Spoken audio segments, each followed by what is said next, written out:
What if the person you meet today isn't who you think they are? In a luxurious hotel, a young receptionist fights daily to support her family, while a mysterious guest watches silently, hiding his true identity. What begins as a chance meeting becomes a collision of destinies, where truth, love, and the past threaten to surface. But when masks fall, can the heart forgive? The reception area of the Grand Orrery Hotel looked like a living painting, gleaming white marble. Crystal chandeliers hanging from the ceiling like waterfalls of light, and a subtle scent of fresh flowers in the air. Valeria, in her impeccable navy blue uniform with a simple bun on top of her head, typed diligently into the system while assisting an elegant couple with her warm smile. No one would imagine, from the outside, that this 26 woman barely slept at night. She worked 2 jobs to support her sick grandmother and help raise her younger siblings.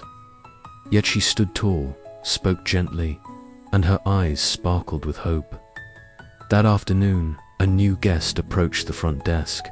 He wore a plain shirt, dark jeans, and had a backpack slung over his shoulder. Despite his casual appearance, there was something about his posture, the quiet confidence of someone who knew exactly where he was going. Valeria greeted him with the same kindness she gave everyone, unaware that this man was the actual owner of the hotel. "Good afternoon, sir. How can I help you?" "I have a reservation under Andres Rivas," he replied with a slight smile. The name was false.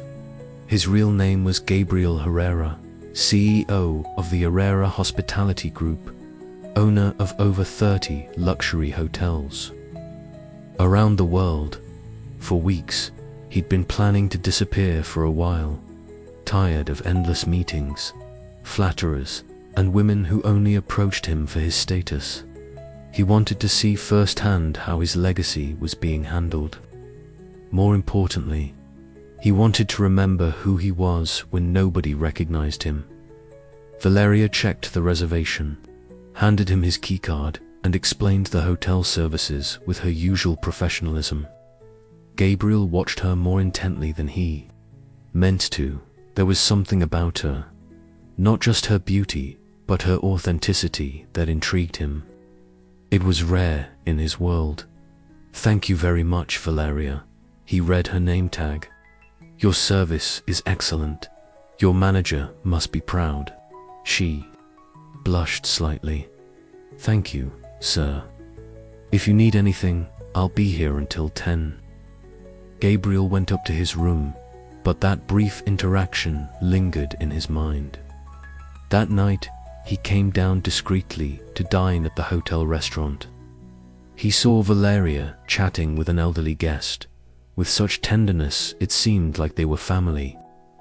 Then he watched her check her phone with a worried expression, likely reading a message about her grandmother or siblings. Over the next few days, Gabriel began to observe her more. He discovered that Valeria ate alone in a corner of the kitchen after the restaurant closed, that she took the bus home late at night and returned at dawn. Yet she was always courteous, always committed. One rainy evening, Gabriel saw her running to the bus stop with a broken umbrella. Something stirred in him. The next day, he quietly left a new umbrella with a blue ribbon at the front desk. No note, but she knew. She looked around, eyes brimming with tears, holding it delicately. Gabriel didn't understand why he cared so much, maybe because Valeria reminded him of everything he'd lost years ago. Simplicity, truth, compassion. But the lie about his identity was growing, and he knew that when it came out, it would hurt. That weekend, the hotel manager hosted a private dinner to celebrate the Grand Orrery's anniversary. All employees were required to attend, and though exhausted, Valeria showed up in her best dress. Simple but elegant, borrowed from a co-worker. Gabriel also attended, still under his false identity. When he saw her walk in, he was breathless. She radiated light. During the evening, Gabriel got closer to Valeria. They danced, they talked, they laughed. He learned that she was more than her dedication to work. She loved classical music, dreamed of studying hotel management, and carried a quiet strength. She, in turn, found in him a warmth she didn't expect from a guest. "What do you do when you're not traveling?" she asked. Him, "I try to remember what truly matters," he replied, a sincere answer, though hidden behind his disguise. Valeria didn't quite understand what he meant, but the words stayed with her. That was the beginning of a connection that grew stronger. With every encounter, Gabriel lingered in the lobby just to see her, and she, without meaning to, began to wait for him. But the lie loomed larger. Gabriel couldn't keep it going much longer. The revelation came abruptly. A business article in a magazine exposed the truth. Gabriel Herrera, CEO of the hotel group, undercover in one of his own hotels. A co-worker showed the magazine in the break room. Valeria took it in her hands, frozen. Her world shattered. Gabriel tried to explain, but it was too late. Valeria felt used, betrayed, not just by the lie, but because she had let him into her heart. "Was it all just a game to you? Testing how we'd react?" she demanded. "No, I just wanted to be someone without a title for a while. I didn't expect to meet you. Well, you did, and now you've lost me."